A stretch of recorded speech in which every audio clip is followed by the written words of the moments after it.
साथियों, अगर आप भी मेरी तरह एक सीएससी वीएलई हैं, कॉमन सर्विस सेंटर संचालक हैं, तो आप सभी के लिए बहुत बड़ी खुशखबरी है, क्योंकि हमारे डिजिटल सेवा पोर्टल पर वो महत्वपूर्ण और शानदार सर्विस लाइव हो चुकी है जिसकी सबसे ज्यादा डिमांड है और ये काम करके आप अच्छी कमाई कर सकते हो।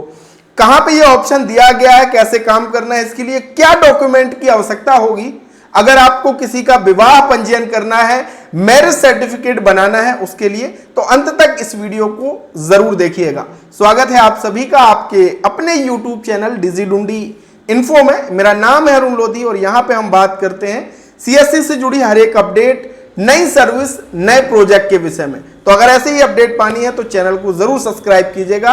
और हां, अगर आप इस काम में नए हो, आपने अभी अभी सीएससी सेंटर खोला है, ऑनलाइन की दुकान शुरू की है और आपको कोई काम नहीं आता है, चिंता मत करना। डिस्क्रिप्शन में डिजिडुंडी इन्फो ऐप का लिंक दिया हुआ है, उसे डाउनलोड करना और वहां पे जो फ्री कोर्स चल रहा है उसे जाकर के सबसे पहले ज्वाइन करना, बहुत कुछ सीखने मिलेगा। तो चलिए साथियों शुरू करते हैं। इसके लिए आपको क्या करना है, अपना एमपी डिस्ट्रिक्ट पोर्टल ओपन करना है।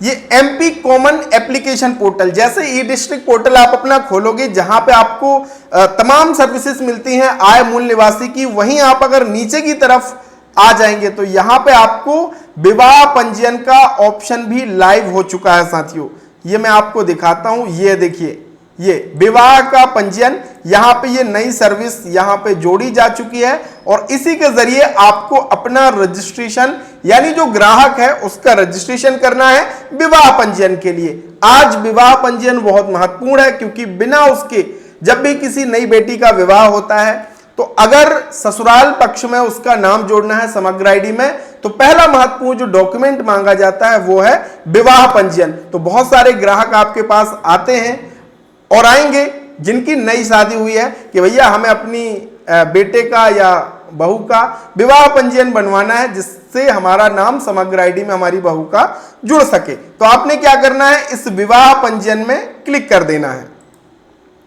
जैसे विवाह का पंजीयन में क्लिक करेंगे, एक रेफरेंस नंबर जनरेट होगा, इसको आप नोट डाउन करके रख लीजिए और इसके बाद आप देखेंगे आपका रजिस्ट्रेशन फॉर्म यहां पे खुल जाता है, जहां पे आपको रजिस्ट्रेशन की प्रक्रिया को पूरी करना है। मैं आपसे कहूंगा रजिस्ट्रेशन करने से पहले कुछ चीजें आपको सुनिश्चित कर लेनी चाहिए ताकि आगे आप सफलतापूर्वक आवेदन कर सकें। पहली चीज तो आपको भैया डॉक्यूमेंट सही से सारे चेक कर लेने हैं, क्योंकि अगर एक भी डॉक्यूमेंट सही नहीं होगा तो जो आपका आवेदन है वो निरस्त हो सकता है।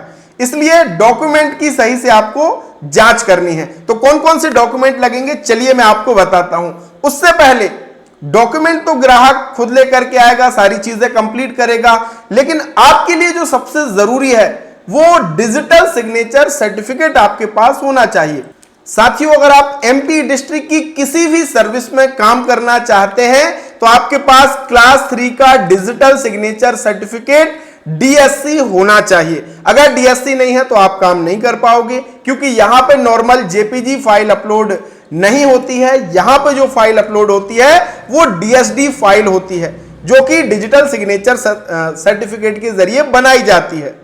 इसका पिछले वीडियोस हम अपलोड कर चुके हैं। अगर आपका डीएससी नहीं बना है, आपको घर बैठे ही सबसे कम पैसे में डीएससी बनवाना है, तो आप मुझे मैसेज कर सकते हैं। पूरे भारत में हमारी सर्विस है और हम डीएससी बनाते ही नहीं, पूरा सेटअप भी करते हैं, क्योंकि बहुत सारे भाई बहन जावा सेटअप नहीं कर पाते, डीएसडी कंप्रेस सॉफ्टवेयर को अच्छे से इंस्टॉल नहीं कर पाते, तो ये सब कुछ हम आपको करके देते हैं। तो जिन्हें भी डीएससी बनवाना हो आप मुझे कांटेक्ट कर लेना, ये मेरा व्हाट्सएप नंबर है। अब चलिए हम जान लेते हैं डॉक्यूमेंट क्या जरूरी है। इसके लिए साथियों एमपी डिस्ट्रिक्ट की हम ऑफिशियल वेबसाइट पे आ चुके हैं। तो यहां पे आयु का प्रमाण पत्र के संबंध में हायर सेकेंडरी की मार्कशीट, या अगर ये उपलब्ध नहीं है तो सरपंच का प्रमाण पत्र, राशन कार्ड, जॉब कार्ड के आधार पर शपथ पत्र दस्तावेज में जो जन्म तिथि अंकित है उसे भी मान्य कर लिया जाएगा। विवाह का निमंत्रण या विवाह अभिकर्ता द्वारा जारी प्रमाण पत्र, जो विवाह जब हुआ है, जो आपका शादी कार्ड छपा है वो आपको, या फिर उसके साथ साथ विवाह अभिकर्ता जिनने भी विवाह को संपन्न कराया पंडित जी, उनका अभिकर्ता द्वारा जारी प्रमाण पत्र वो भी आपको लगेगा। यहाँ पे वर वधू की दो पासपोर्ट साइज की फोटो भी लगेंगी और इसके साथ साथ यदि विवाह किसी अधिनियम के अधीन रजिस्ट्रीकृत या पुजारी, काजी, चर्च पादरी, आर्य समाज में किसी अन्य धार्मिक संस्था द्वारा संपादित किया गया है तो विवाह प्रमाण पत्र सत्य प्रतिलिपि भी आपको संलग्न करनी होगी। इसके साथ ही साथ वर वधू के हस्ताक्षर और बाएं हाथ की अंगूठे का निशान, विवाह संपादित कराने वाले के हस्ताक्षर और साक्षी के हस्ताक्षर सहित आवेदन आपको अपलोड करना होगा।